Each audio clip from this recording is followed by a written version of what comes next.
주일에 건강 조심하시고 늘 하나님 앞에 믿음의 삶을 잘 지켜나가시기를 소망합니다. 그래서 오늘은 신앙생활이라는 말씀을 갖고 함께 나누길 원합니다.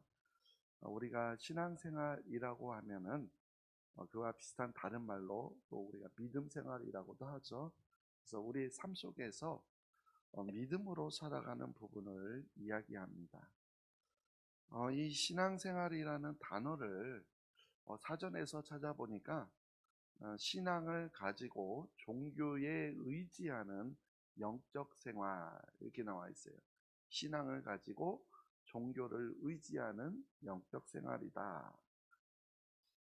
즉 신앙생활이라는 것은 하나님을 믿고 의지하는 바로 영적인 생활이다라고 말할 수 있습니다. 나의 삶 속에서 얼마나 신앙적인 삶을 살고 있느냐, 얼마나 영적인 삶을 살고 있느냐라는 것이죠. 그래서 우리는 이렇게 표현을 하죠. 신앙생활을 열심히 한다. 신앙생활 하는데 어려움이 없다. 또 신앙생활 하는데 어려움이 참 많다. 또 신앙생활이 좀 부족하다. 이런 표현들 많이 사용하시죠? 자, 그런데 원래 신앙생활이라는 말은 신앙과 생활의 이 두 가지 방식이 결합되어 만들어진 용어라는 겁니다. 그러니까 신앙이 하나님과 나와의 수직적인 관계를 염두에 둔 것이라고 한다면 생활은요, 다른 사람들과 나와의 수평적인 관계를 염두에 둔 것입니다. 그러니까 신앙생활이라는 말 속에는요, 하나님을 향한 믿음뿐만이 아니에요. 하나님을 향한 믿음만을 말하는 것이 아니라 바로 그 믿음을 가지고 나의 삶 속에서 어떻게 구체적으로 적용하며 살아가야 하는지에 대한 바로 고민이 담겨져 있는 말입니다. 즉 신앙생활이란 신앙을 가지고 살아가는 삶이다. 나의 삶 속에서 신앙하는 부분만을 신앙생활이 아니라 바로 신앙을 가지고 살아가는 삶이 신앙생활입니다. 그래서 나의 삶 속에서 그렇게 신앙하는 부분만을 말하는 것이 아니라 내가 믿고 있는 이 신앙을 가지고 나의 삶 전체에서, 나의 삶 모두에서 구체적으로 살아가는 모습들을 말하는 것입니다.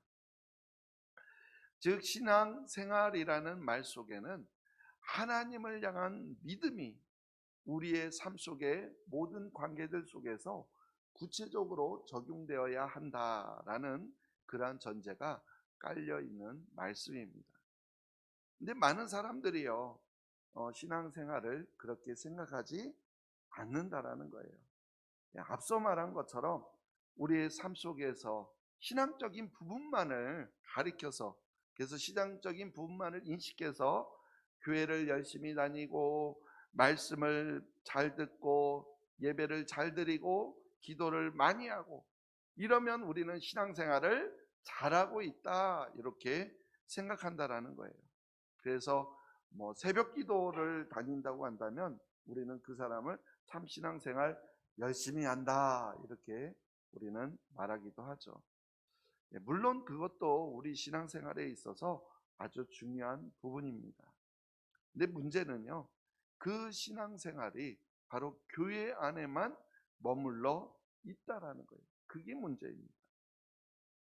그래서 교회 안에서는 믿음이 참 좋은 사람, 정말 저 사람은 참 열심히야, 신앙 열심히 살아가는 것 같아, 신앙생활 참 잘하는 것 같아, 그게 믿음이 좋은 사람처럼 보이는데, 그런데 실제 생활 속에서는, 우리 삶 속에서는 그리스도인다운 모습이 전혀 나타나지 않는 경우가 많이 있다라는 거예요.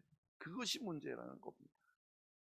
즉 신앙적으로는요, 믿음이 참 좋은 것 같은데, 그런데 실제 삶의 모습에는 사람들에게 전혀 본이 되지 않는 그런 이중적인 모습을 가지고 있는 그리스도인들이 우리가 생각하는 것보다 참 많이 있다라는 거예요. 그렇다면 신앙과 생활이 따로따로 겉도는 사람, 하나님을 향한 믿음이 삶 속에서 구체적으로 나타나지 않는 그런 사람들이 많은 이유가 도대체 무엇일까요? 왜 사람들은요, 신앙생활을 한다고 하면서 신앙으로 생활하려고 하는 것이 아니라 반대로 생활 속에서 신앙적인 부분만을 가져다가 이해하는 걸까요? 왜 신앙과 생활을 우리는 전혀 별개의 것으로 생각하는 걸까요? 그 이유는 그동안 신앙만을 강조해온, 지나치게 강조해온 한국교회의 전통적인 풍토와 무관하지 않다라고 말씀드릴 수 있습니다. 우리 한국교회의 그리스도인들은요, 일반적으로 믿음만 있으면 모든 것이 다 해결된다라는 아주 그런 훌륭한 믿음을 가지고 있습니다. 그것을 가리켜서 소위 믿음 만능주의라고 표현하는데요, 오히려 그것이 우리의 신앙과 생활의 괴리라는 그러한 결과를 자연스럽게 만들어 냈다라는 거예요. 물론 믿음이 중요한 것은요, 틀림이 없습니다. 오직 믿음으로 구원을 받습니다. 이거는 진리예요. 복음이에요. 그렇지만 그 믿음은 반드시 삶을 통해서 드러나게 되어 있다라는 것입니다. 예, 그렇습니다. 우리 예수님께서요, 열매로 나무를 안다 이렇게 말씀하셨어요. 우리가 그동안 10주 동안 무엇을 나누었죠? 예, 성령의 열매를 나누었어요. 육신의 소욕을 따라 살아가지 않고 성령의 인도하심을 따라 살아가는 사람에게는 성령님께서 성령의 열매를 맺게 해주신다고 했어요. 바로 그 열매, 우리의 삶에 나타나는 열매가 성령의 열매인지 아니면 육신의 소욕의 열매인지 그 나무를 보면, 참 죄송합니다, 그 열매를 보면 나무를 안다라는 거예요. 예수님 말씀하셨죠. 같이 읽어볼게요. 나무도 좋고 열매도 좋다 하든지 나무도 좋지 않고 열매도 좋지 않다 하든지 하라. 그 열매로 나무를 아느니라. 열매로 나무를 안다라고 말씀했어요. 그래서 나쁜 열매 맺는 좋은 나무가 없고 또 좋은 열매 맺는 못된 나무가 없다라는 거예요. 우리 마태복음 7장 17절 18절도 읽어볼게요. 이와 같이 좋은 나무마다 아름다운 열매를 맺고 못된 나무가 나쁜 열매를 맺나니 좋은 나무가 나쁜 열매를 맺을 수 없고 못된 나무가 아름다운 열매를 맺을 수 없느니라. 아멘. 즉 그 사람의 신앙이 어떤 것인지는요, 바로 그 사람의 삶의 면면을 보면, 즉 생활의 열매를 보면 알 수 있다라는 거예요. 교회 안에서 기도를 많이 한다고 해서, 또한 기도할 때 믿습니다라고 큰 소리로 외치며 기도한다고 해서 정말 믿음이 좋은 사람이 되는 것이 아니라는 거예요. 바로 그 믿음이 우리의 삶 속에서 구체적으로 나타날 때 좋은 열매로 맺혀져야 정말 믿음이 좋은 사람이 되는 것입니다. 그리고 이것이 바로 신앙생활이라는 거예요. 그렇다면 우리가 지금까지 생각했던 신앙생활을 하는 것은요, 어쩌면 우리는 교회를 다니는 것이다, 그것을 바꿔서 말하는 것이 아마 더 정확한 표현일지 모르겠습니다. 특히 우리 수요예배에 나오시는 분들, 또 새벽 기도에 나오시는 분들은요, 참으로 대단한 신앙을 가지고 있는 것 같아요. 그런데 혹시 그 신앙이 교회를 다니는 신앙생활 때문에 나온 신앙은 아니냐라는 것이죠. 우리는 그래서 신앙과 생활을 독수리의 두 날개로 비유할 수 있습니다. 아무리 높이 나는 독수리라 하더라도 한쪽 날개만으로는요, 나를 수가 없습니다. 두 날개가 균형 있게 움직여야 비상하며 날아올 수 있듯이 우리에게 있어도요, 이 신앙과 생활이라는 이 두 날개가 균형이 잡히는 것이 반드시 필요하다라는 거예요. 특히 오늘날 전 세계에서 유독 우리 한국교회 교인들만이 그렇게 세상 사람들에게 부정적인 모습으로 비춰지고 있는 그 현실도 바로 여기에서 신앙과 생활이 불균형을 이루는 바로 여기에서 기인하기 때문이다라고 볼 수 있습니다. 그러니까 신앙과 생활의 불균형이 만들어낸 결과예요. 무슨 일이든지요, 균형이 깨지면 반드시 문제가 생기게 되어 있습니다. 그러면 그 문제 해결은 어떻게 해야 될까요? 다시 균형을 바로 잡는 일부터 시작해야 하는 거예요. 그래서 지금까지는 믿음 만능주의 같은 그런 신앙생활을 해왔다면 이제부터는 제대로 균형 잡힌 신앙생활을 할 수 있게 되기를 간절히 소망합니다. 그렇다면 신앙과 생활의 균형을 우리가 어떻게 바로잡을 수 있을까요? 즉 그동안 오직 믿음으로만 기울어져 있던 신앙생활의 무게중심을 이제부터는 삶 속에서 믿음으로 살아가는 측면에도 강조해서 어떻게 우리가 그거를 균형을 이루어 갈 수 있을까요? 자, 그런데 이와 같은 고민이 오늘 우리에게만 있었던 것이 아닙니다. 이미 초대교회 시절부터 이러한 고민이 있었다라는 거예요. 그리고 그 고민을 담고 있는 책이 바로 야고보서입니다. 오늘 본문의 야고보서는요, 많은 분들이 신앙이나 믿음보다는 어떤 행함이나 생활에 더 강조한 책이다 이렇게 알고 있지만 사실은요 그렇지 않습니다. 오히려 신앙 쪽으로만, 믿음 쪽으로만 일방적으로 기울어져 있던 그 신앙생활의 무게중심을 바로잡기 위하여서 그래서 생활과 행함의 중요성을 강조해야 했을 뿐입니다. 그러니까 한쪽으로 치우치지 않고 균형을 잡기 위해서 행함의 중요성을 강조했다라는 거예요. 그러니까 행함이 중요한 것을 주장하는 게 아니라 균형을 맞춰야 된다는 거예요. 자, 그렇다면 이 야고보서를 쓴 저자는 누구일까요? 되게 어렵죠? 야고보서를 쓴 저자는 누구일까요? 야고보입니다. 성경에 대부분 이름이 그렇게 지어져 있어요. 자, 그런데 신약 성경에 4명의 야고보가 나오죠. 그럼 그 중에서 어느 야고보일까요?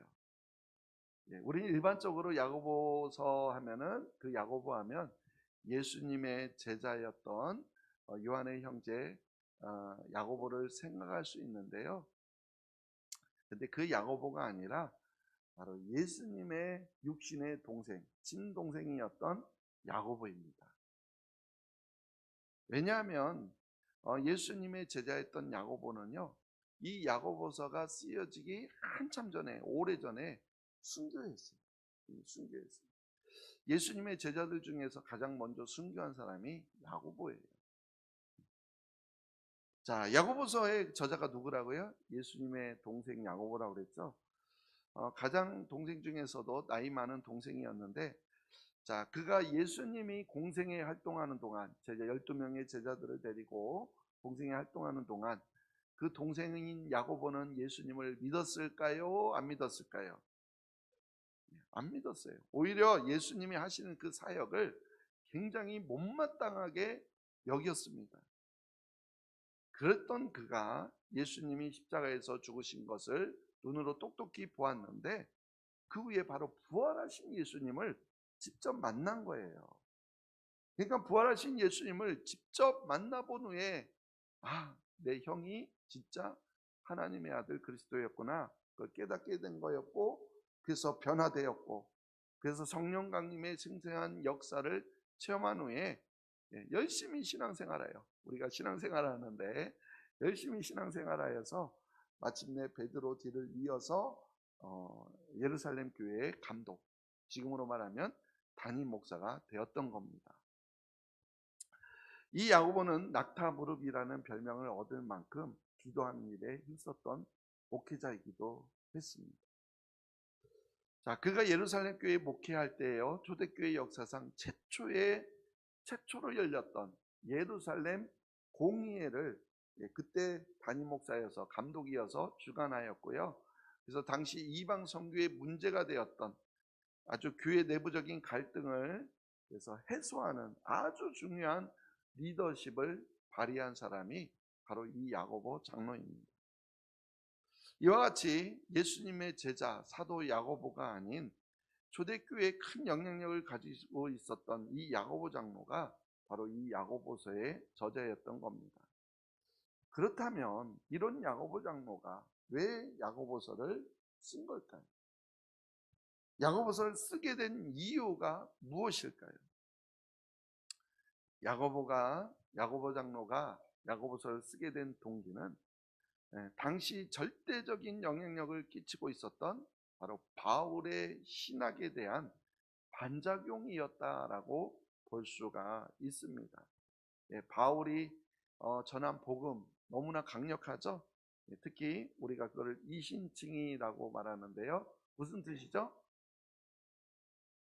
믿음으로 의롭다 칭함을 받는다. 믿음으로 의롭다 얻음을 받는다.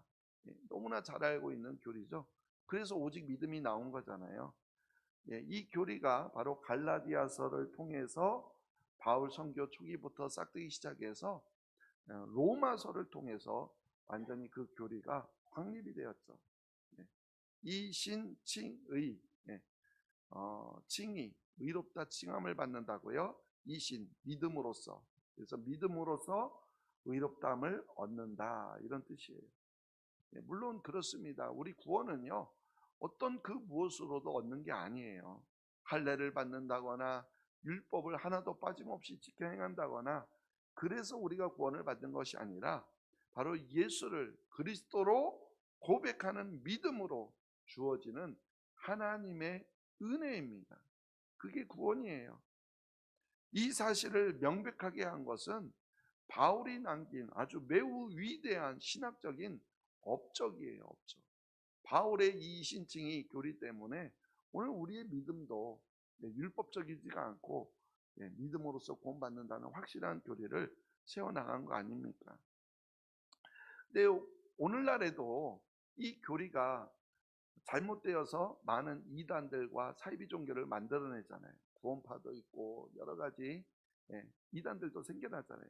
마찬가지 초대교회 때도요, 이 교리가 급속도로 파급되면서 생겨나는 부작용도 만만치 않았다라는 거예요.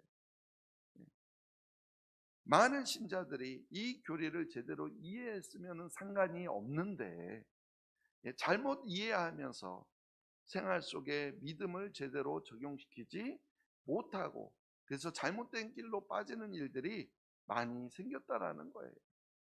마치 믿음이란 행위와는 전혀 상관없는 것처럼 이해하게 된 겁니다. 그래서 오직 믿음으로 구원받으니까 행하면 상관이 없어요. 그래서 여전히 쾌락과 향락을 추구하면서 믿음으로 구원받는다 이렇게만 생각해 왔던 거예요. 그래서 교회는 열심히 다니는데 생활로는 전혀 그리스도인답지 않는 그런 이중적인 모습의 성도들이 많이 나타나게 되었던 겁니다. 지금 우리 한국교회가 빠져있는 고민도 바로 이와 비슷하지 않을까 싶습니다.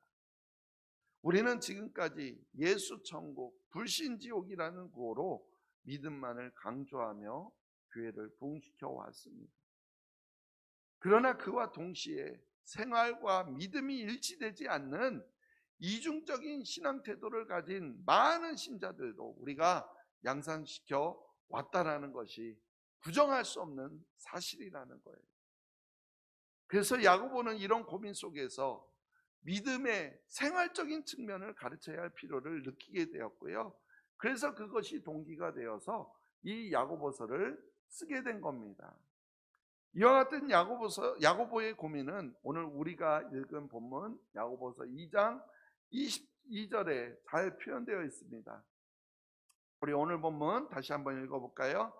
내가 보거니와 믿음이 그의 행함과 함께 일하고 행함으로 믿음이 온전하게 되었느니라. 아멘. 다시 한번 읽어볼까요? 내가 보거니와 믿음이 그의 행함과 함께 일하고 행함으로 믿음이 온전하게 되었느니라. 아멘. 믿음이 뭐와 함께 일한다고요? 행함과 함께 일한대요. 믿음은 행함과 함께 일하고, 그래서 행함으로 믿음이 온전해진다, 이렇게 말하고 있어요. 한마디로 믿음과 행함은 나눌 수 없다라는 거예요. 믿음 따로 행함 따로 이것이 아니라는 겁니다. 이 말씀을 메시지 성경으로 읽으면 그 의미가 더욱더 분명해집니다. 우리 메시지로 읽어볼게요. 믿음과 행함은 함께 멍에를 맨 동반자임이 분명하지 않습니까? 믿음은 행함으로 나타나는 것이 아닙니까? 행함이 믿음의 행위라는 것은 다 아는 사실이 아닙니까? 아멘. 여기에서 믿음과 행함은 함께 멍에를 맨 동반자다라는 표현이 정말로 멋지지 않습니까? 근데 어떤 사람들은요, 이러한 야고보서를 행함만을 강조한 그런 책으로 평가절하해요. 방금 본문 읽어봤잖아요. 믿음과 행함의 균형을 이야기하고 있는데 오해를 해요. 행함만을 강조한 책으로 오해를 합니다. 오직 믿음만을 강조했던 종교개혁자 마틴 루터가 바로 그 중에 하나였어요. 그는 야고보서를 가리켜서 지푸라기 서신이다, 그러니까 지푸라기처럼 쓸모없다 이렇게 여겨서 아예 성경에서 66권에서 이거를 빼야 된다, 성경은 65권이어야 된다, 이렇게 주장했다라는 거예요. 야고보서는 그만큼 행위를 강조했다라는 이유에서 그런 주장을 펼친 건데 그것은 명백한 오해라는 거예요. 야고보서 오늘도 본문 읽었죠? 행위만을 강조하지 않습니다. 오히려 믿음과 행함의 균형을 강조하고 있는 거예요. 바울이 믿음을 행함보다 위에 놓고 있다면, 그래서 야고보 장로는 믿음과 행함을 평등하게 놓고 있다라는 겁니다. 그리고 가장 결정적으로 하나님께서는 마틴 루터의 주장처럼 성경을 65권으로 만든 것이 아니라 바로 66권을 우리에게 한 권으로 포함시켜 주셨다라는 거예요. 모든 성경은 성령의 감동으로 의해 기록되었다. 그렇다면 야고보서도 뭐로 의해 기록된 거예요? 성령의 감동으로 기록된 거예요. 그렇습니다. 그동안 우리 한국교회가 강조해온, 즉 믿음만을 강조한 신앙생활에서 이제는 우리가 신앙과 생활의 균형을 맞춘 그러한 신앙생활이 필요할 때입니다. 그래서 바른 신앙이라는 것은요, 균형이 바로 잡힌 신앙을 말해요. 우리 복음을 이야기해도요, 십자가만을 이야기하면 안 되고요, 부활만 이야기하면 안 되잖아요. 십자가와 부활이 균형을 이루어야 되잖아요. 마찬가지 머리와 가슴, 머리로만 차갑게 남아 있으면 안 돼요. 우리 가슴도 뜨거워야 돼요.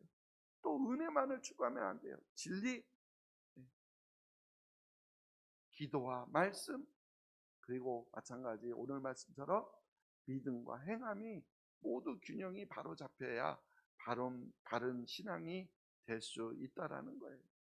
생각해 보세요. 기도는 정말로 뜨겁게 하는데 말씀이 전혀 없다면, 기도만 하고 말씀은 전혀 듣지도 않고 그의 삶에 말씀이 아예 없다면 그것을 바른 신앙이라고 말할 수 있겠습니까? 가슴은 활활 타오르는데 근데 머리는 텅 비어 있다면, 그리고 은혜는 추구하는데 정작 진리에 대한 탐구가 없다면 여러분 어떻게 될까요? 믿음은 있다 하면서도 세상 사람들에게 손가락질 받는 그런 행동을 하고 있다면 그런 신앙이 어떻게 바른 신앙이 될 수 있고, 그런 사람이 어떻게 바른 신앙인이 될 수 있냐라는 거예요. 우리 모두 신앙과 생활이 균형이 잡힌 그런 바른 신앙생활의 모습이 우리에게 나타날 수 있기를 바랍니다. 그래서 정말 교회 안에서만 믿음이 좋은 사람이 아니라 우리가 살아가는 우리의 삶의 모든 순간, 우리의 삶의 모든 순간, 우리의 삶의 현장 속에서, 그래서 모든 사람들과의 관계 속에서 선한 믿음의 영향력을 나타내며 살아가는 우리 모든 진정한 그리스도인들이 되기를 간절히 주님의 이름으로 축원합니다. 하나님 아버지, 그렇습니다. 우리는 오직 믿음을 강조한 나머지 우리의 생활을 우리는 놓쳐버렸습니다.